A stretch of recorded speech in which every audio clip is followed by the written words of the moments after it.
안녕하세요. 디저트 먹여주는 남자 송 사장입니다. 오늘은 프랜차이즈와 개인 카페가 붙었을 때 누가 이기는지에 대해서 이야기를 좀 해볼까 해요. 이 이야기를 왜 하냐면 저한테 이런 상담을 하는 분이 많아졌어요. 그게 뭐냐면 매장 근처에 저희랑 같은 동종업계 프랜차이즈가 들어와요. 저 이제 큰일 났어요. 망했습니다. 이렇게 이야기하는 사람들이 많아졌어요. 근데 여러분, 그러면 한번 생각해 봅시다. 진짜 망했을까요? 제 생각은 그렇지가 않습니다. 왜냐면 프랜차이즈라는 것은 이미 덩치가 커요. 무언가 하나를 바꾸려고 한다면 굉장히 많은 부분을 연구해야 되고 테스트를 많이 거쳐야 되고 이미 검증을 한 다음에 전국적으로 자신의 가맹점들에 내놔야 되는 거거든요. 그런데 일반 개인 카페는 그렇지가 않아요. 뭔가 내가 하고 싶다라고 했을 때 그냥 바로 진행해서 테스트 해보면 됩니다. 이런 부분에 있어서 개인 카페가 프랜차이즈보다 훨씬 더 나아요. 브랜딩 관련해서는 프랜차이즈를 따라가기 힘들겠지만 그 외에 다른 부분에서 브랜딩을 진행하면 되거든요. 인테리어나 이런 것들 말고 개인적으로 사장이 브랜딩이 될 수도 있잖아요. 그러면 사장의 친절함이라든가 사장의 어떤 독특한 그런 아이덴티티를 가지고 승부를 볼 수도 있는 거고요. 그리고 사장이 고객들을 대하는 것과 아르바이트생이 고객을 대하는 것, 어떤 것이 퀄리티가 훨씬 높을까요? 당연히 사장의 서비스가 훨씬 더 낫겠죠. 여러분, 프랜차이즈가 들어온다고 너무 겁내지 마세요. 프랜차이즈는 모든 것들을 다 해주는 어떤 편리성은 있지만 작은 변화를 주기 위해서는 굉장히 움직임이 힘든 게 프랜차이즈예요. 하지만 개인 매장은 굉장히 몸이 가볍단 말이에요.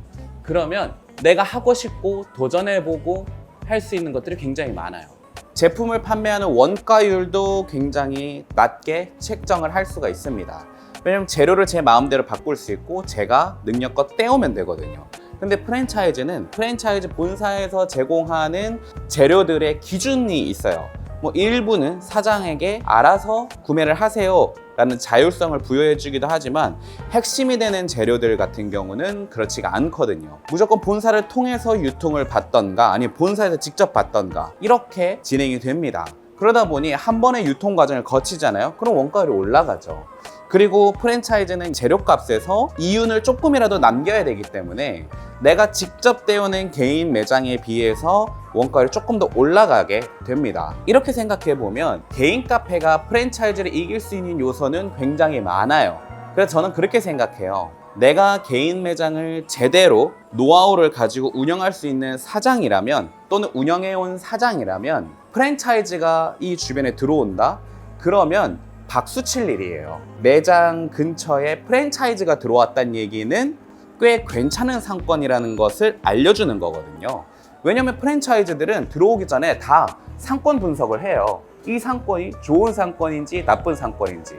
왜냐하면 가맹을 하는데 뭐 100원, 200원 드는 것도 아니고 수천만 원 또는 억 단위가 들어가거든요. 내가 내준 매장이 잘 돼야 본인들도 지속해서 다음 가맹점을 받을 수 있는 어떤 마케팅이 되기 때문에 상권에 대한 분석을 제대로 해준단 말이에요. 그런 프랜차이즈들이 내 가게 주변에 많이 생기기 시작한다? 그런 유동인구도 많이 생길 수도 있고요. 심지어 저는 옛날에는 프랜차이즈가 들어온다고 했을 때는 저도 벌벌벌 떨고 막 밤새 잠도 못 자고 그랬었는데 요즘에는 저쪽에 프랜차이즈가 생긴다? 그럼 전 박수 쳐요.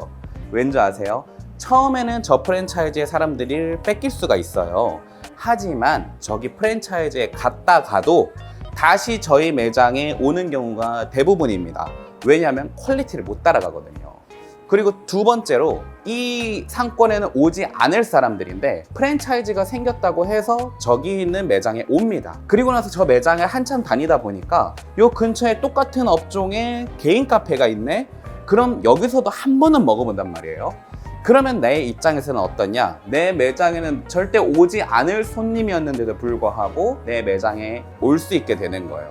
저기 생긴 프랜차이즈로 인해서. 한마디로 우리 매장에 올 수 있는 잠재 고객이 더 늘어난다는 거죠. 동종업계일수록 그럴 확률이 더 높습니다.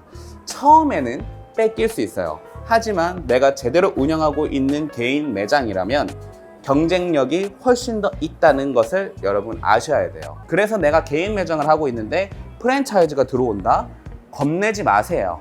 여러분 자신감을 가지고 영업을 하시면 됩니다. 근데 실제로 프랜차이즈가 들어와서 내 매장의 매출이 너무나도 많이 급감하고 지금 매장을 운영하기 힘든 상태가 되었다. 근데 그게 오랫동안 지속됐다라고 한다면 내 매장은 경쟁력이 없다라는 생각을 해야 돼요.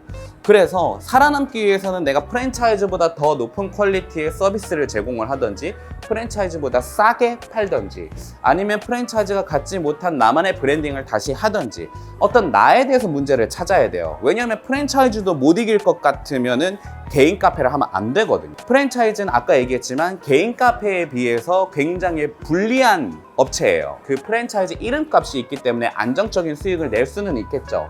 하지만 독특한 컨셉으로 그들 한 매장만 가지고 있는 독특한 컨셉을 가질 수가 없기 때문에 그리고 집중적인 서비스를 할 수가 없기 때문에 프랜차이즈보다 개인 카페가 훨씬 유리합니다. 그래서 결국에 내가 프랜차이즈에 밀린다 하면은 지금 사장의 역량의 문제가 큰 거예요.